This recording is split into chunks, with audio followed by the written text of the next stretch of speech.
The honourable member for Battle River Crowfoot.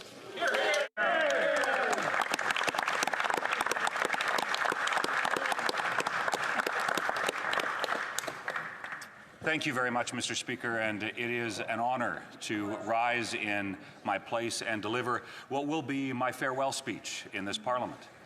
Now, Mr. Speaker, for now, as I offer my seat, I will, at the earliest opportunity, resign my seat to trigger a by-election. But let me start by first sharing a few thank yous. Mr. Speaker, it is an honour to serve in this place. Being elected for the third time to represent the people of Battle River Crowfoot truly is an honour, and for anyone who has had the opportunity to sit in this place, it truly is. Being able to serve your communities is something that is a profound honour and something that I hope each and every one of you, all 342 of you, take very, very seriously that responsibility.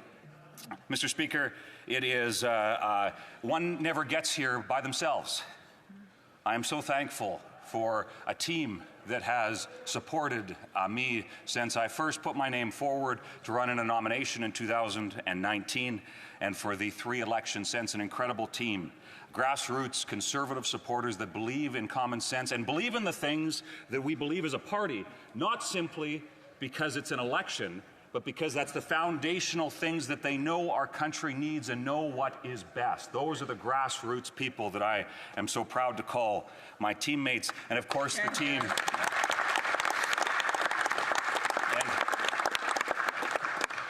And of course the team that help us, our staff that do the hard work, that help make us look good, whether it's in this place or in the communities in which we serve. But Mr. Speaker, I have the deepest thank you that goes to a woman that's sitting in the front row, and I hope you give me latitude to acknowledge that here today since it's my farewell speech. But to my wife, Danielle, you know, it's one person's name on the ballot and on the election sign. But sweetheart, it's a team sport. And for Danielle, I cannot thank you enough for the support and love through what has been a wild ride. And I know, Mr. Speaker, I didn't know it would be quite so much work to resign, but I know the work continues. And Mr.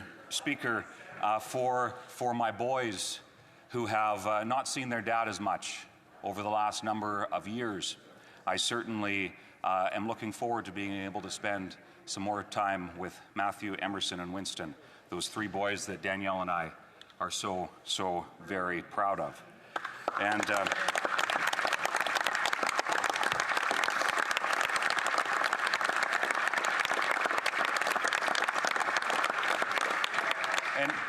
And Mr. Speaker, we get into politics for a reason. And when I first put my name forward to run in 2019, there is things that you stand for and believe in. Things like putting Canada first, no matter what the circumstances. Things like ensuring that you are always going to put your country first when it comes to the deliberations in this place, when it comes to your actions.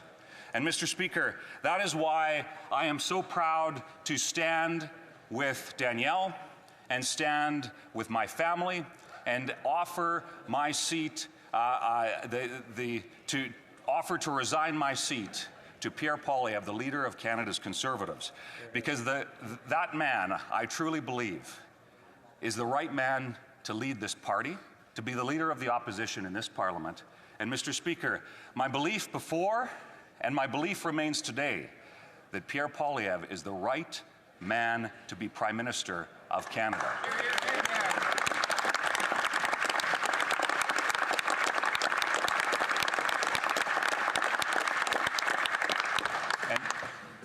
And Mr. Speaker, I would ask the people who overwhelmingly put their trust in me in Battle River Crowfoot. I was honored to receive more than 80% of the vote.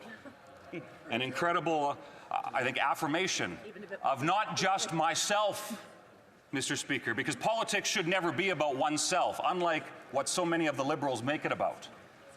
Politics needs to be about doing what's best for your country. So for the people of Battle River Crowfoot, you put your trust in me. I have a simple request to all of you.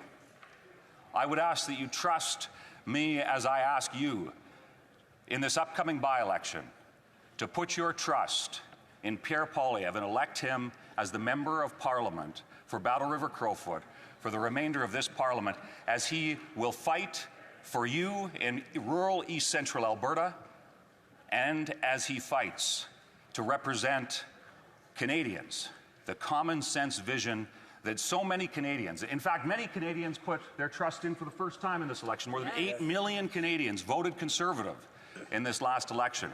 More than 41% of the population voted Conservative in the last election. So to the people of Battle River Crowfoot, you trusted me. I'm asking you to trust me once again as I ask you to support Pierre Poilievre as he runs in an upcoming by-election in Battle River Crowfoot.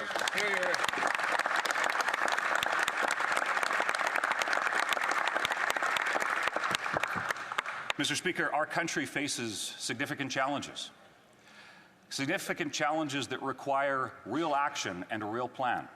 We face a national unity crisis. It is not something that can simply be flippantly dismissed by those in other parts of the country that would suggest that Alberta, for example, should simply pay up and shut up. No, I'm sorry. That is not what Alberta should do. Alberta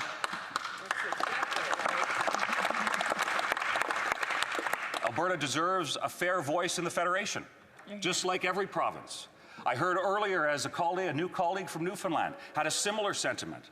I've heard the same thing as I've spoken with colleagues from every region of our country.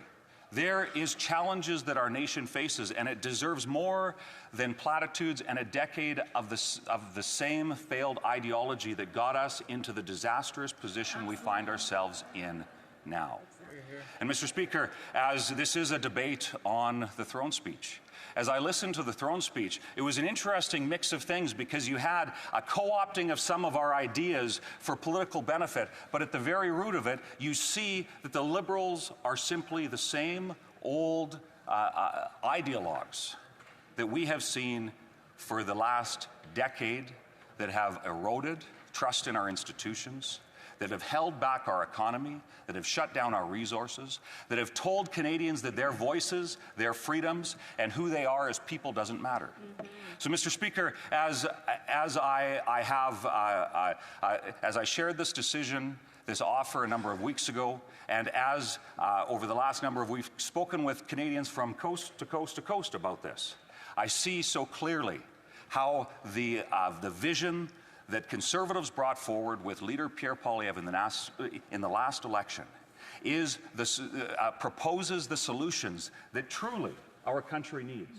And Mr. Speaker, as I stand here to offer my farewell address, I look to a Conservative team. In fact, I had said earlier that it's incredible. I look back to the class of 2019, and the class of 2025 is pretty incredible. There's a depth of talent in this team that we should and can be proud of. But, Mr. Speaker, I know this team will do incredible things. And I look forward to being able to champion the cause from outside the House in the interim. And I do to my constituents, the many of whom who have asked whether or not this is me retiring from politics. And the simple answer is no, I don't plan to retire from politics. But I am stepping aside to ensure, thank you, to ensure that this by-election gets triggered. But, Mr. Speaker, as I conclude my remarks, I would simply say this, to conclude where I started with a note of thanks, a note of reflection, and a note of humility. One is driven by things in one's life. There's things in their heart that drive them. You know, I think of my faith, the fact that Jesus is my Lord and Savior, the fact that there is foundational beliefs that were taught to me by my dad, my mom, and family members, my grandparents, my grandpas who aren't with me any longer. that there is so much that we have to be proud of in this country.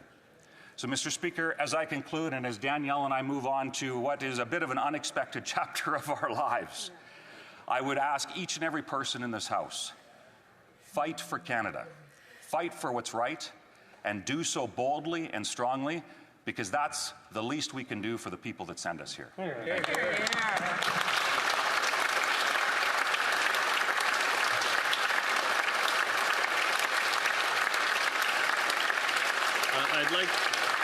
I'd like to say